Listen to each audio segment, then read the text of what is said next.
Okay. Yeah. Good evening, ladies and gentlemen.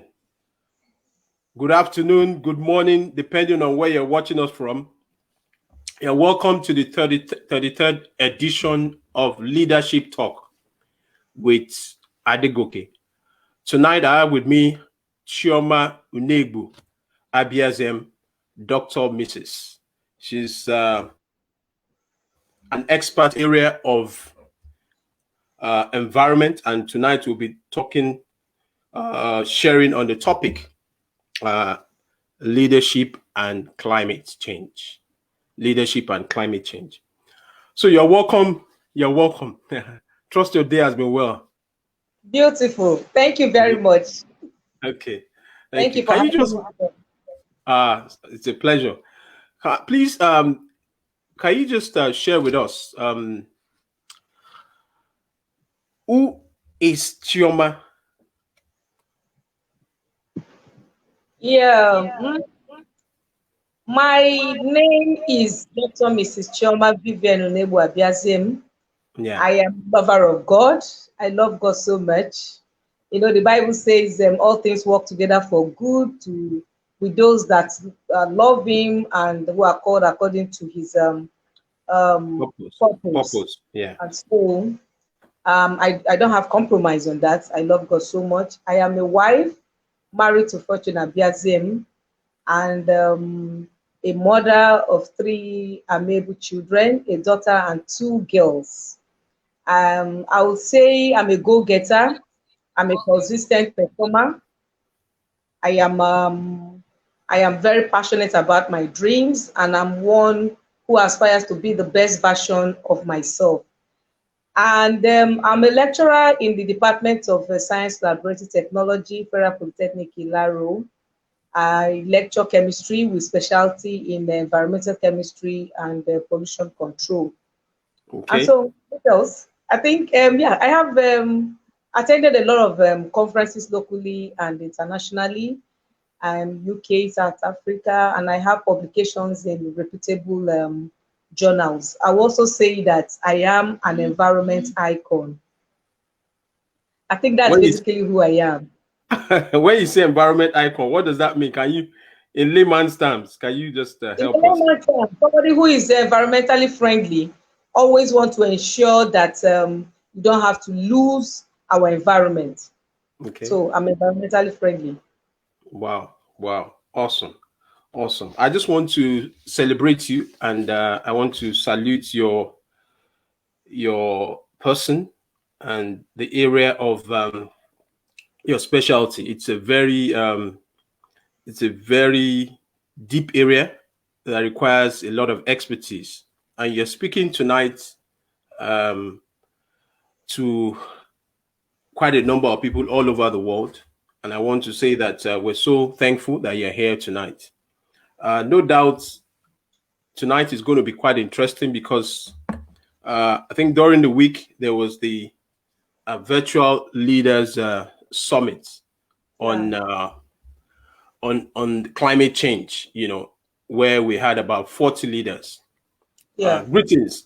One of my John Maxwell coaches is online. Odemi Olaibole is greeting, is saying hello, and Hello. so it's been an interesting week, no doubt, globally. What leaders speaking to the issue of climate change.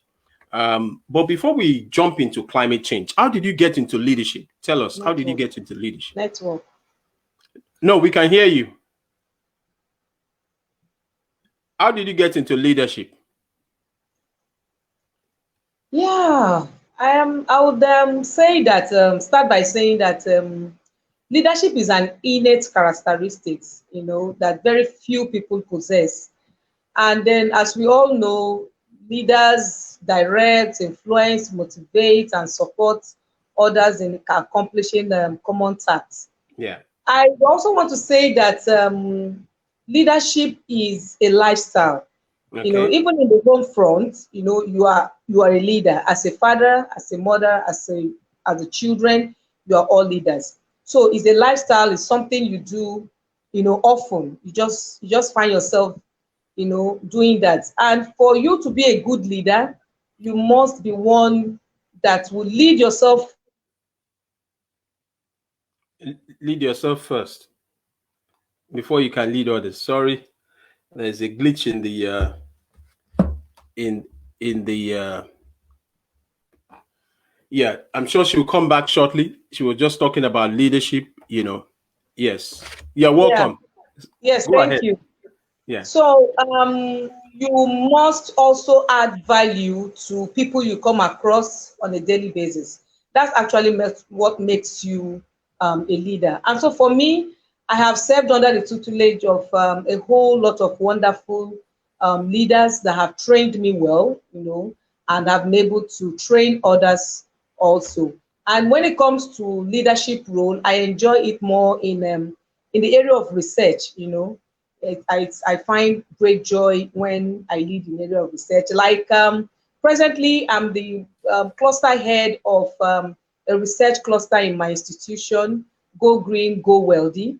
And Okay. we are the first people who have submitted a proposal, and we have a project, a very beautiful project that will be attracting a grant from the federal government. So it gives me so much joy seeing myself leading in that capacity and having great success. And I had another experience, that I will want to share here, and that was during the COVID-19 lockdown. The management team, led by the rector of the Polytechnic, architect O. Adegoke, PhD, he actually constituted a COVID-19 intervention team that fabricated a ventilator and a disinfectant booth.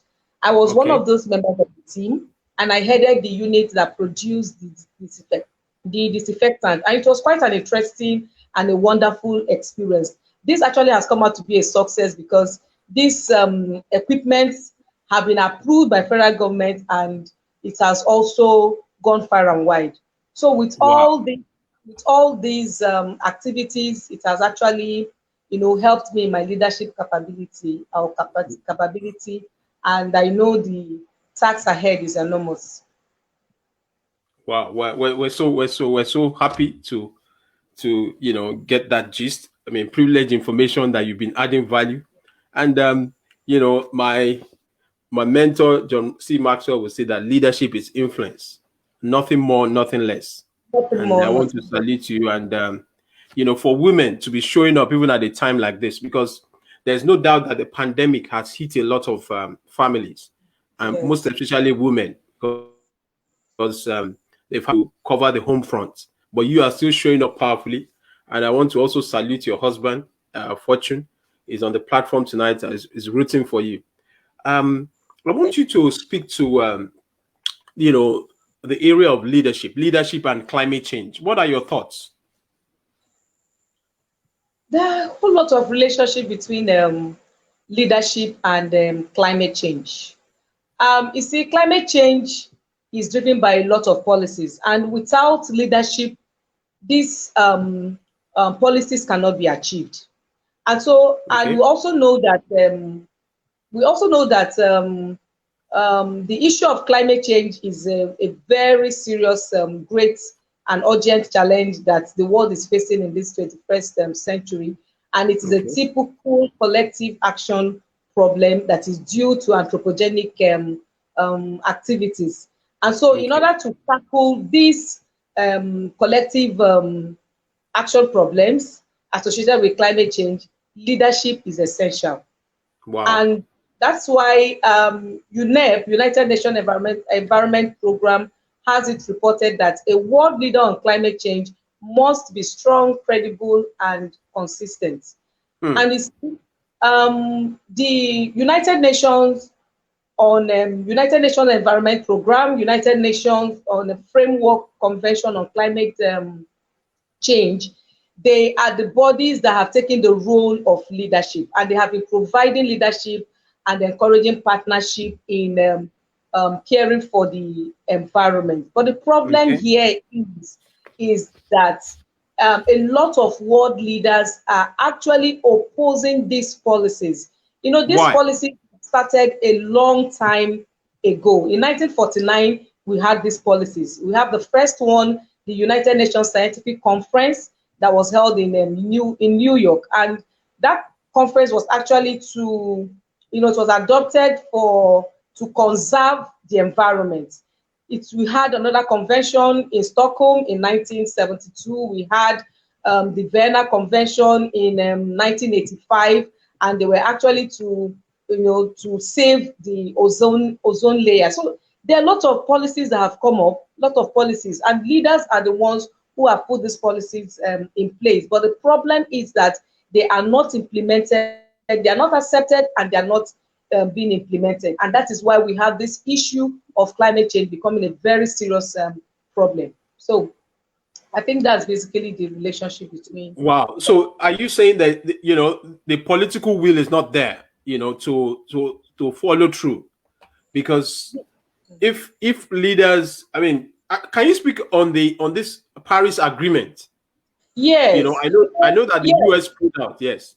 Yes, like I said, we have a lot of policies. We have the Kyoto Protocol, we have the Paris Agreement, the Cancun Agreement, we have the European Union policies, we have the Montreal Protocols. All these protocols were actually to stabilize the atmospheric greenhouse gases to a level that it will not be harmful to the climate system. That's the essence of this all these policies. And so the Paris Agreement, it was actually to keep global temperature below 2 degrees Celsius and also to cut carbon emission. And it was adopted in 2015. But you see, after 2 years of that agreement, Donald Trump withdrew from the agreement because we had 198 UN members that signed into that agreement, and about 189 accounts for the 55% of total global emission. So maybe that was the reason why Donald Trump had to withdraw, because US is one of the major contributors of these greenhouse gases that cause climate change. But thank God Biden has rejoined. He rejoined in February 19th this year, and it was actually to reposition US as one of the global climate solution. Wow. I want to say that no doubt, even the virtual leaders, climate change conference, which was held 2 days ago, I think 3 days ago, 40 world leaders were there. Even the president of Nigeria was also there. And, they committed to, reducing emissions. I mean, for the US by as much as 50%, Canada 45%, but the UK said by 2035, they will reduce emissions by about 78%. Can you speak to that? 78 or 80%, yes. Yes. So the UK has actually accepted to reduce the emission of carbon by 78 or 80% by 2035. And for them to hit this target, I think it requires them trying to look into using electric vehicles, riding more of bicycles, using solar renewable energy like solar energy, hydro, and all that. So these are just basically like the Montreal Protocol. The Montreal Protocol is actually to regulate the ozone depleting substances, and the developed countries have agreed to phase it out by 2020, and we are in 2021, and these substances are still being emitted into the atmosphere, while the developing countries have agreed to phase them out by 2030. 2030 is just about 9 years from now. Are we sure we are getting this off from the environment by that time? So that's the issue we have. The issue is just the fact that we have a lot of world leaders who are not really in agreement with the United Nations. The United Nations, like the UNEP and the UNFCCC, have done so much, a lot of effort to see that this climate issue is brought into the international attention. But, they are opposing it. But it's a good thing that they are not relenting on making sure that everyone embraces the issue of climate change. Wow, awesome. I know that the Conference of Parties is taking place, in the UK sometime in November. of this year. What are your expectations from that conference regarding climate change? Well, my expectation is to influence policy processes as to get adaptation policies accepted and implemented. It must be implemented. It must be accepted. That is my expectation, and also to enhance connectivity, across different policy making levels. From the region level to the countries, to states, and all that. Those are some of my expectations, and also to enforce, to enforce this issue of climate change. And if possible, there should be penalty. Maybe because there are no penalty, that's why a lot of leaders just go scot-free having these climate change issues rising. Wow, amazing. If you are just joining us tonight, I've been speaking with Dr. Mrs. Chioma Unegbu Abiazem. She's an expert in the area of environment, and she's speaking tonight to the topic leadership and climate change. Dropping amazing nuggets. I want to celebrate you, madam. I know that people are watching you from all over the world, and we'll be celebrating you even much more. But there are a few comments that has come out tonight. I just want to say, someone is saying, what's Nigeria doing about climate change? Can you speak to that? I think I had to laugh first. Okay. I think we are really far behind. We're really far behind. No, the policies there are not there. There are a lot of policies, even at this level from Nigeria, but they are not implemented at all. So they are not even been accepted. Talk more of them implementing them. So I don't know. For Nigeria, I think we're still very far. I think you should.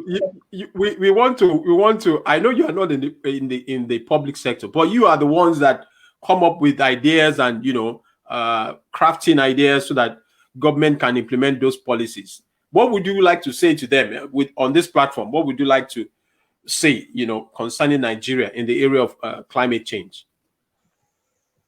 I think first and foremost is to sensitize the stakeholders at all levels.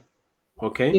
Stakeholders should be sensitized, and there should be public awareness. They should create this awareness, in the public, either in the media, social medias, television, radio. It can even go with local dialects. Let them be in local dialects. Let people just get aware of this climate change issue. They should build billboards all over the whole place and create awareness. Yes, to create awareness, and then it could even be in dialects. And like I said, also they should also be integrated into the curriculum. I think that's another angle. It should be, because I'm looking at it from the perspective of the academics as an academia. So it should be integrated into the curriculum from kindergarten to the tertiary level. If that is done, the children will be aware of this. They know that I'm not supposed to, to dispose this waste indiscriminately. They know that I'm not supposed to burn this fossil fuel and all that. So let the children be aware of some of these things. So it can even be cartooned. I think the whole issue here is the issue of climate change should be handled even more than it's the pandemic, the coronavirus pandemic is being handled. Because why did they say that? Yes, because for the pandemic, it only affects the human. But when you talk of climate change, it's going to affect both the human, the plants, the animals, the infrastructures, everything around you. That's what climate change, affects. But when it comes to coronavirus, it's just the human. So, and it's not the way the pandemic was handled. So, if the climate change issues can be handled even more than the pandemic was handled, I think we will combat or mitigate the issue of climate change. Okay. Thank you so much. Someone is asking, says, what can you do to educate children about climate change and its impact in the future? I know you've spoken about that, but can you speak to that again for clarity? Yeah, like I said, it should be cartooned, and then there should be a climate change club. You know, something like you have the Rotary Club, where you have Interact at the high school level, you have the Rotaract at the tertiary level, and then the Rotary as a larger body and all that. So there should be a climate change club where children will just be aware, you know, create awareness. Children will know about this. So even as they are growing, they know that you know, there are certain things that should not be done to save the environment. I think that's basically what should be done. And then the issue of deforestation, you know, that has really caused a lot of problem in climate change, and people are taking it, you know, very lightly. If you cut down a tree, okay, if you cut down a tree, you are cutting off your survival chance. That's the language. Cut down a tree, you are cutting off your survival chance. So I want to also I go ahead. always encourage that you know, the government should engage on afforestation programs to create forest, and then to also increase carbon capture. So they should when you cut one tree, 2 trees should be planted. I think that's just it, because you plant a tree, you plant a healthy life. That's just the language. Because the trees actually take up most of this carbon dioxide, and it is one of the most difficult and important greenhouse gas that is causing climate change. And the fact is because it's the radiant light finds it very difficult to pass through the carbon dioxide, because they don't absorb, they absorb heat very quickly. So radiant light finds it very difficult to pass through them. So they absorb heat very quickly. So they see the carbon dioxide have heavier molecules than other gases. So, and we know that when you plant trees, through the process of photosynthesis, it takes up carbon dioxide and water and gives out oxygen. So when you have that happening, you are having more of oxygen in the atmosphere and less of carbon dioxide. So that is why we have the essence of the planting of trees is quite important. Wow. Awesome. Awesome. I just want to say that, you're sharing so much depth tonight. I want to salute you. I want to just celebrate you. Now, for those who are on the platform, I just want to speak, concerning what you just said about the impact of climate change on the environment, on afforestation. When you look at the farmers and herdsmen's crisis, up north in Nigeria, there's a challenge with afforestation, and you're finding that a lot of these herdsmen are coming down south, for the cattle, the cows to eat, and so on and so forth. Can you speak to that? The challenge, the impact of that, is it deforestation or afforestation on even security, the security of a nation? The challenge there is the fact that these animals or the cows or whatever, come up to take up most of these plants, leaving the bare soil open, okay? And like I said, if we reduce vegetation, that means we're increasing carbon. If we reduce it, we're increasing carbon. And then secondly, these animals drop their waste, like the cow dungs or whatever. And when they drop this cow dung, when they drop their waste, on the street or something like that, this waste emits methane. And methane is a greenhouse gas. I'm just trying to give some of the challenges. Okay. They drop this waste, and this when they decompose, they emit methane, and methane is a greenhouse gas that still goes into the atmosphere and trap heat. Okay, instead of using this waste and then converting them into biogas, because in some developed world, they actually channel their waste, the human waste, maybe their soccer waste or something, they channel them to their kitchen, to their cylinder, because when this waste undergo anaerobic conditions, anaerobic conditions, they emit methane, which is our pure gas for cooking. So, but Wow. you see, these herdsmen are down dropping this waste all over, and then they are also increasing methane into the atmosphere. They are using up those plants that should have been taking off carbon dioxide. So at the end of it all, they are still creating more problem to the climate. No, I'm just talking. I'm even talking about, well spoken. I'm even talking about, cutting down of trees, and even the challenges of the atmosphere, the vegetation drying up, having to do more of irrigation now, irrigation farming. Can you speak to that, Yes. the impact of that, even on food security? Yes. For the you are talking about the Fulani herdsmen, isn't it now? I think if I understand your questions properly. Yes, I mean, obviously, I mean that's in one part. They're looking for what to eat for their cows, and they're coming down Yes. south because you are having deforestation, cutting down on trees, and even the drying up of the of the atmosphere. The land is not as fertile as it ought to be. Can you speak on Yes. that? Yeah, Yes. Okay. I think for those herdsmen, there's a lot of food security issue there, a lot of food security issue because um, the animals are not taking up most of these vegetations that would have been taken up by the human beings. Okay, and then you begin to lack food. If I understand your question, I think that question. yeah. Well, what I was saying was that the reason why there's a lot of movement down south, cattle, cows, Oh, you know, is because the land there is almost desert. it's dry. Yeah, it's Okay. dry. Yeah, Yeah, the land here is dry. Exactly. So if the land here is dry, no vegetation.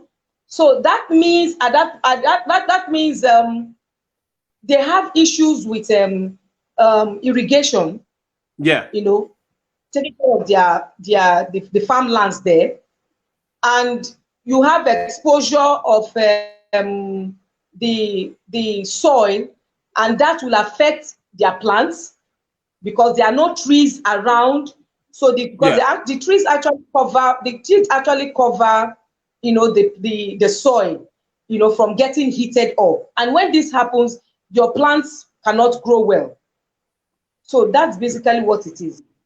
Yeah, yeah. Somebody is asking a question. It says, "Do you think poverty has played a role in the issue of climate change?" Poverty, yes. Poverty has played lots of role in the issue of climate change. Okay, okay. In what way? In what way? I mean, even when you talk about climate change, when you talk about to the average man on the street, I mean, as long as they can, have food on the table, they're not really too keen about climate change. I mean, for them, disposing waste for them they can dispose waste in any manner they so desire. They don't understand the technicalities of what you are speaking. What would you say to the average man on the street? I know you shared in passing earlier.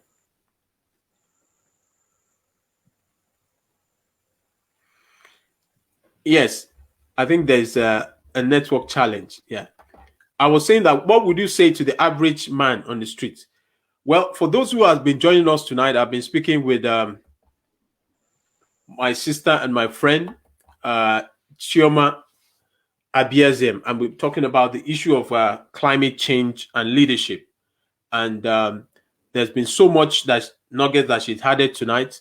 She was talking about the issue of afforestation and deforestation, and we've also looked at the area of food security, and also in the area of the leaders virtual summit that was held, by President Biden recently. Um, Yes. So I want to ask, you're welcome. I want to ask, somebody is asking here. He says, what is the environmental solution to the farmers and herdsmen conflict?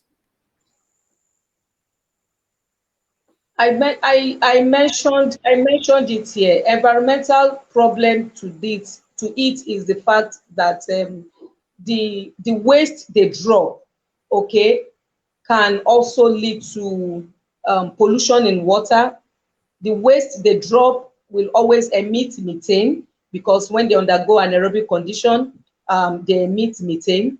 And the fact that the plants, the animals take up most of the vegetations, okay, that would have taken up carbon dioxide, these animals take them up. So these are the environmental issues that are being caused by these herdsmen with their cattle. Yeah.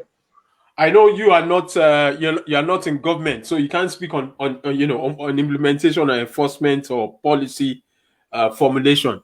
But I guess what the gentleman is saying, that how can it be resolved? To stop. I know there's Yes, it should be.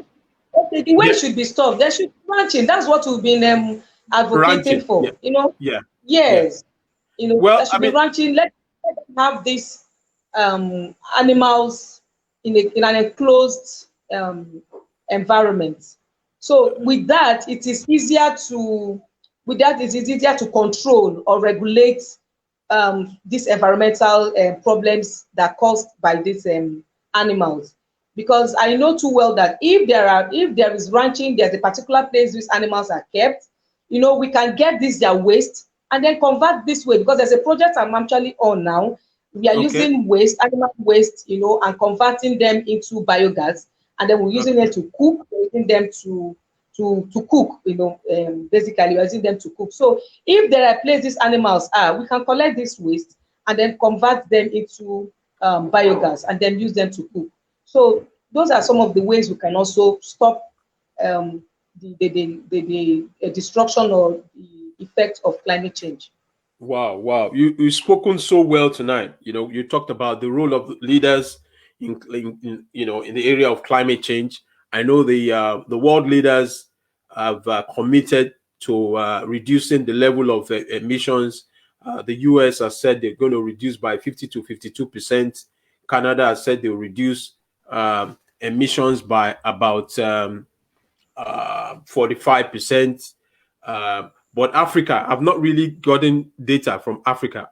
Can you speak as the African leaders? Have they committed to any, level of, in terms of percentages?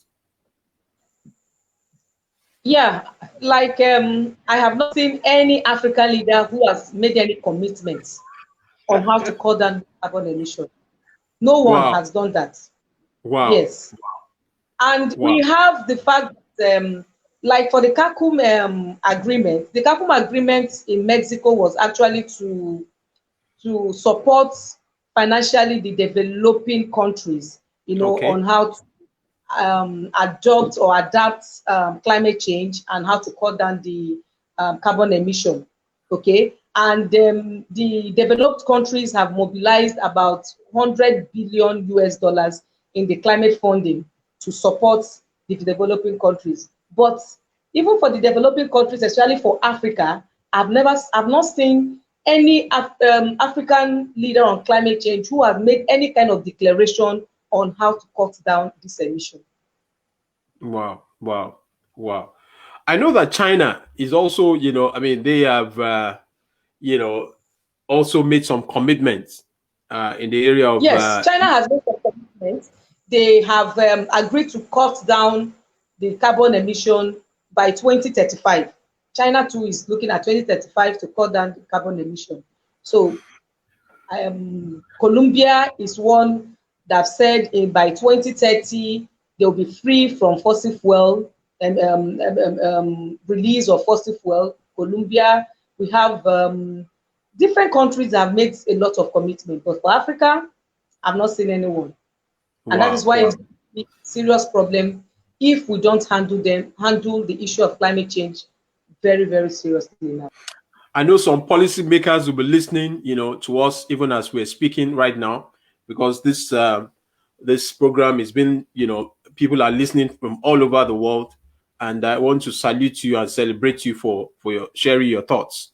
Um, I think someone else also, you know, shared tonight about the area of, somebody has spoken about the solution, to the conflict.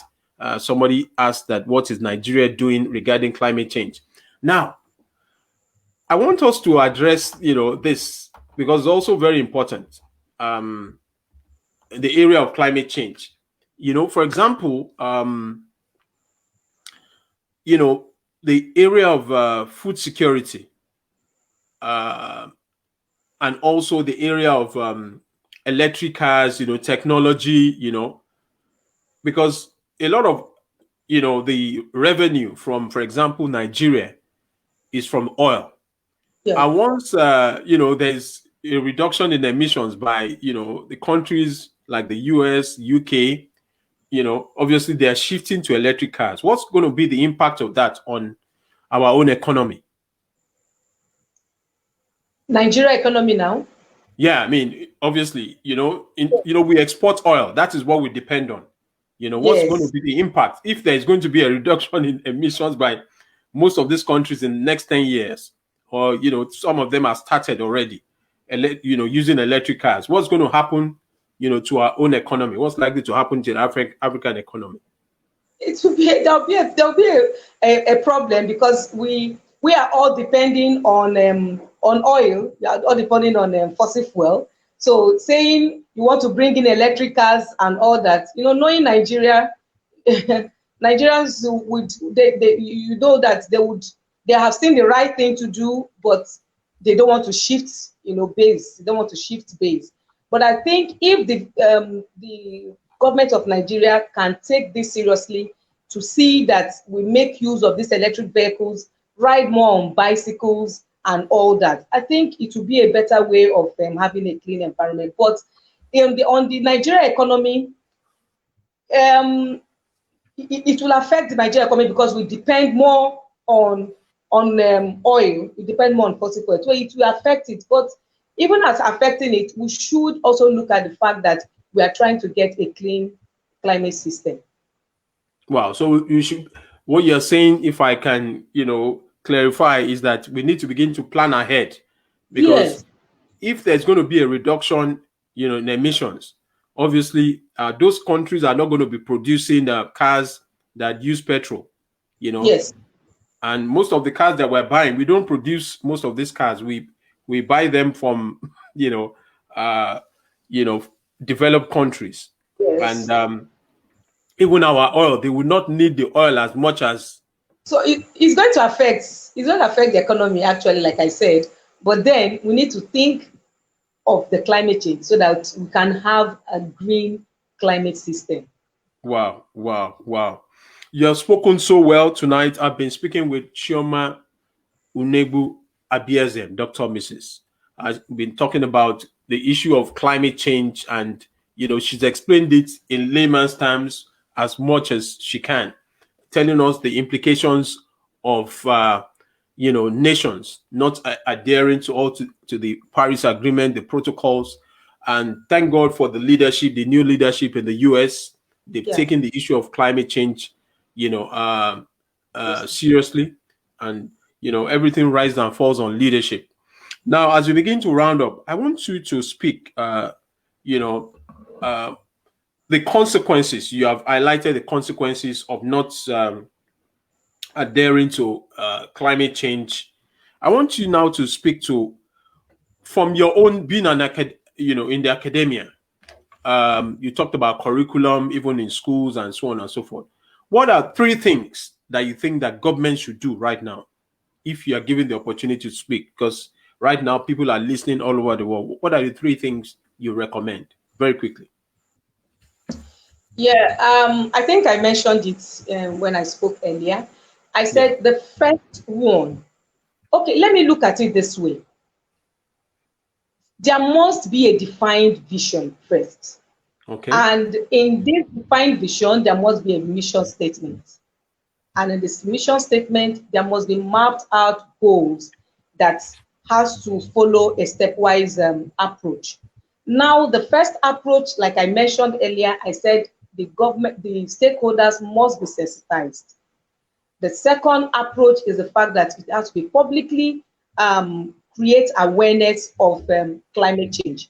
And I also mentioned being integrating into the curriculum, to integrate into the curriculum from kindergarten to the tertiary level. I think that's one. And then I also mentioned the fact that the government should engage in afforestation program. It's a very Okay. key is a very key one. They should engage in afforestation program, and this will enable to create forests and also increase the capturing of carbon. And the fact also that there should be enforcement. There should be enforcement of climate change, and if possible, there should be penalty.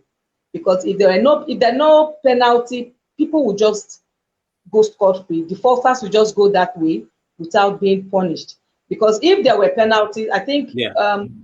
the Donald Trump would have actually withdrew from that agreement. So there should be penalties. So these are just ways government can bring this climate change issues to. Thank you so much. Thank you so much. I mean, for us, I mean, quite a number of us before this time, this session. I mean, I was aware of the consequences of not following through with climate change, but you've broken it down for us. You made it very easy. Quite a number of people have appreciated you tonight, and a Yeah. lot of questions have come up. You want to say Yeah. something? Yes, I want to say something about the consequences. It's very important I speak very much more on the consequences. Yeah. Now, the consequences are sequentially enormous. Hmm. Like I said, they're going to be a boomerang on health. They're going to be a boomerang on the economy. They're going to be a boomerang on plants, on the animals. There'll be unusual weather events. There'll be unusual rainfall and all that. These are the consequences of this climate change. And when you look at the health aspect, and that is why we need to talk about it. When you talk about how health aspect, the UV rays that actually comes down or that falls on the surface of the earth, increasing the temperature of the earth, affects the skin, and that's what Hmm. causes skin cancer that we call carcinoma disease. So it's Wow. also causing cataracts when you have Yeah. Yeah. global Into your eyes. warming. Yeah. Yeah. Yes, it causes cataracts. It causes birth defects because of the pollutants that you have that are released. Like I mentioned, the hydrofluorocarbons. They are chemicals that are used as coolants in ACs and refrigerators. Some of these pollutants, we inhale them, even from our various homes, we inhale them. So they lead to birth Hmm. defect, they lead to reproductive problem, and also to respiratory problem. And when you talk about the economy, like I Challenges. said, if there is global warming, increase of temperature in the earth surface, there will be melting of the permafrost. And when the permafrost Hmm. melts, you have increase in the sea level. And when the sea level is there's an overflow, okay, you're going to have flooding and flooding erosion. So if there's going to be Hmm. flooding, it will affect farmers.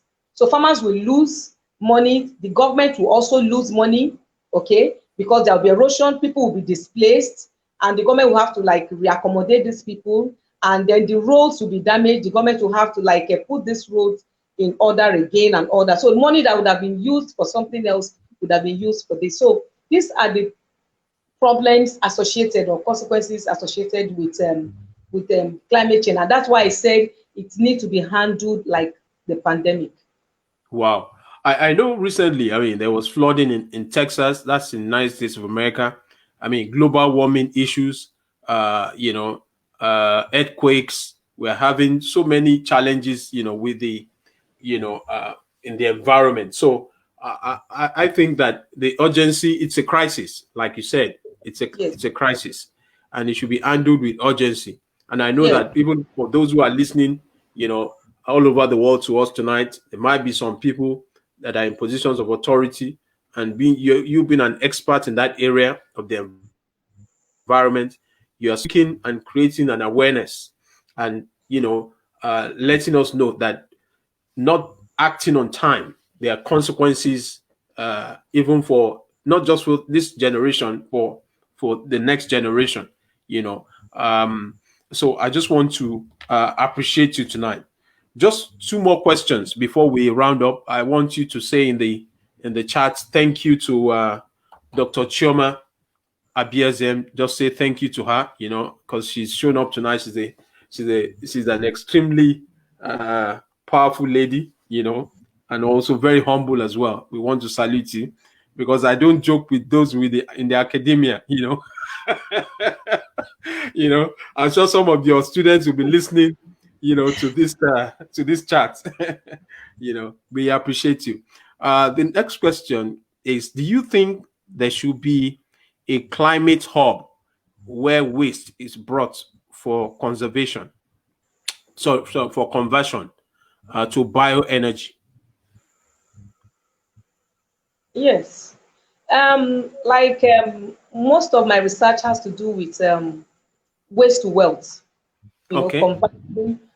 converting waste to wealth. I think that is just the best way we can solve the issue of climate change.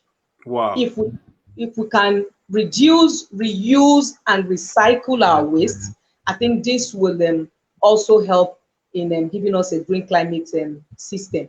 I have done a research work on using sugarcane peels and cassava peels. I prepared them into nanocrystals and I use them in treating wastewater. So you can see I Wow. removed waste from the environment and I use the same waste I removed from the environment to also treat or remove waste from water.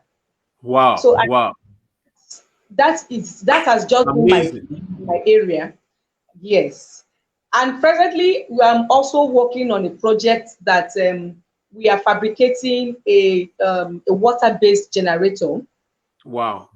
We are fabricating a water-based generator, and we are Water-based. using, yes, water-based generator. For those of Wow. us here, Is that on sale now? it's not on sale. We are still on the project because we don't want to bring in anything fossil fuel. We don't want to bring in anything fossil fuel at all close. So we're going to use water-based, which is a complete zero tolerance to to pollutants, complete zero tolerance. So we are Wow. using water-based generator, and we are getting our materials from scraps. So we're going Wow. to take scraps from maybe the mechanic village site, anywhere we see scraps, we just use them and then construct the generator, and then we use water-based to run the generator. Big Wow. one. What generator running on water? That's Yes. fast. Wow. Fantastic. Fantastic. I want to salute you. That's creativity, innovation. Yes. So even in the midst of all the crisis, opportunities are available, to be Yes. explored, particularly Exactly. for small business owners. I know some use a lot of, some people go to the waters and take a lot of things that have been disposed and turn it into bangles. They turn it into, you know, clothing material and so on and so forth. And so So you're talking that's about where waste to wealth. the 3 R's of environmental pollution comes in. We call them the reduce, reuse, and recycle. So most of Wow. our waste being disposed, they should be reused. They should be Reduce, recycled. reuse, and recycle. Wow. Wow. Yeah. Wow. Wow. Amazing. Amazing. Now, you've added so much value tonight. I know your husband is listening. He's a good friend of mine, Fortune. I love him so much. I respect him. And I love your family. I mean, you have a very warm family, a very remarkable family. I want you to speak. Who are your mentors? Because you have so much knowledge and so much depth. See, I would say I have mentors. I have a mentor. Wow. I have a mentor, and he's Wow. a great one. Wow. My mentor is Professor Oladele Osibanjo. Oh, my uncle. Wow. Really? Yeah. In Yeah, fact, yes. Yes, I think my husband has told me this before. He said wow, it's he a small world though. yeah. He's an expert on the because you are almost sounding like him, because I noticed. That's why I said I don't have mentors. I have a mentor. Yes, Wow. Professor Adele Osibanjo is my mentor. He's a professor in analytical and environmental chemistry, Wow. and he was instrumental to establishing the environmental environmental chemistry and pollution control unit, chemistry department, University of Ibadan. He Wow. was such a great man, and luckily we were the pioneer sets of that unit, the Wow. environmental. So we're the first set of people he taught environmental chemistry. So he gave his best, in that set. Professor Shibanjo made us to see ourselves as environment icon. And that's why when I come across people, I tell them I am an environment icon, Wow. Wow. So he was such a great No, he's mentor. not once. He's still alive. He's still alive. He was Oh, sorry, 75 sorry, about sorry, no was. He's a a month great ago. mentor. He's still alive, yes. Sorry, he's a great Yeah. mentor, a wonderful person. And Professor Shibanjo, I will not forget when he was taking us a particular area, environmental toxicology. He was Wow. talking about persistent organic pollutants. We have a lot of them: aldrin, polychlorinated hydrocarbons, and all that, furans and dioxins. And he said to us, he said, "How many of you eat suya here?" And everybody just raised up their hands. We eat suya. I said, "Fine. Now, what you use in preparing those suya, which is the firewood you use in preparing those suya, when they burn, they give out dioxins and furans that are persistent organic pollutants, and this pollutant deposits, on the suya. And then when you eat, that means you're taking a lot of these dioxins and furans. And unfortunately, these persistent pollutants they are bioaccumulative and they are persistent." And then he has Wow. said, "So how many people still want to eat suya?" And everybody said no. And I tell you, that actually made me, for a very long time, I dread taking suya, because I just see it that if I take suya, I am taking dioxin and furan. And I'll always remember Professor Sibanjo that What's no, the side effect of that? What's the side effect of this dioxin and puran? What's the side effect? they are carcinogenic. Wow. So their characteristics is the fact that they are persistent in the environment, they are bioaccumulative, they are biomagnified, and they are very toxic. So, and the side effect is that they are carcinogenic. So when you take them at a very high concentration, it leads to cancer. Wow. Wow. Wow. And some people will be praying and saying, cancer, maybe it's a spiritual challenge, It's not not a knowing that. spiritual It's not a spiritual challenge. I tell my students all the time, if you look at a very long time ago, a long, long time ago, you find out that people don't suffer from cancer and all that. But it's so very, very rampant now. You find people who suffer from cancer, and that has to do with the environment, the things you take in orally, the things you inhale, and the things you touch. We call them the dermal roots, the oral roots, and the inhaling roots. So it's either Wow. you eat them, it's either you touch them, or either you inhale them. Wow. Wow. Wow. Wow. Wow. Honestly, this has been, I didn't know that this session could be so powerful. I mean, I was thinking, and even for some of the listeners, probably they were just thinking it was going to be very technical and not knowing that, it's just something that we can, touch. Climate change is actually live. It's not something abstract, you know. We want to just celebrate you, honestly. Um, I know that there'll be a lot of people that will be watching the replay. Somebody said, this is superb, Omoni Abiodun, said it's superb. Olaiwole from Jos, my good friend is saying, thank you, Doc. Quite a number of people have shown up tonight from all over the world, and people will be listening also in the replay. Thank Dr. you. Chioma, we know that you have spent so much, you know, time in trying to break this down. We can't repay you financially, but God will bless you beyond measure. And we I, have I, no, I don't mind still continuing the discussion.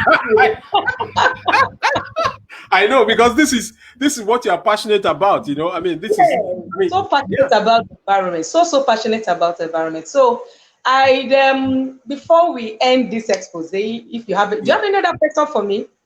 No, I mean, you're just going to round up and just parting short and just encourage us. Yeah, before you, yeah, So before I end this expose, I want to saying that I would like to contribute my quota to seeing that we save the environment is saved. And Okay. I will do that by starting from my immediate environment, which is Ogun State, where I reside. Imo State, where I come from, I know you're going to look at that aspect because Imo State is under siege right now. Yeah, well, Imo State, where I it's come going to come from, to pass. Yes. Yeah. Yeah. and Nigeria at large, hoping that the government will, consider professionals, consider Yeah. professionals as Yeah. Yeah. consultants in contractual capacities so that to ensure that the issues of environment equates with the international standard. Yeah. I'd just like to, before you round up, my uncle, Professor Oladile Oshibanjo, it was instrumental to the to to the putting up together of the Federal Environmental Protection Agency, Yes, it was. run by Dr. Aino, the late Dr. Aino, Yes. and they did a lot of work there, and so even the Basel Convention, even in University of Ibadan, you know, Pardon. yeah, Yeah. and even globally, is well regarded as Well regarded yeah. and known. Yeah. Yes, yes. United Nations, UNEP, and also my younger brother works with UNEP. He's Oh, been with that's UNEP for almost 2 decades. He did a master's in environmental engineering in University of Nottingham. So he oh, that works with you. Yeah. So he's been in UNEP. So I'm not an environmentalist, but I'm also, you have a lot of idea, yes. a lot of And even knowledge. one of my friends that spoke last week on leadership and talent management, Dr. Yiho Udoin, Yes, he's I also listened to him. yeah, he also has a PhD in environmental engineering, University of Nottingham. So I know environment is key. It's not something that we should take lightly, and I just want to salute you and celebrate you tonight. Just one on a parting note, just in 20 seconds, what would you like to say as we close? I think before we close, I would want to drop some catchy climate change slogans here so that even our audience, will lend their voices to ensure that we have a clean climate system. I would want Yeah, to say here, stand up for climate change. Let's join hands together to stop the climate cures. Save the nature, save the future. Treat your planet like you want to treat yourself. Think climate change, think green environment. wow, wow. Thank you so much. Thank you so much. On this note, I want to thank everyone for joining us tonight on this session of Leadership Talk with Adegoke. We'll be looking at leadership and climate change, the 33rd edition of this session. So until same time next week, by His grace, I wish you a wonderful Sunday evening. Thank you. Thank you for joining us.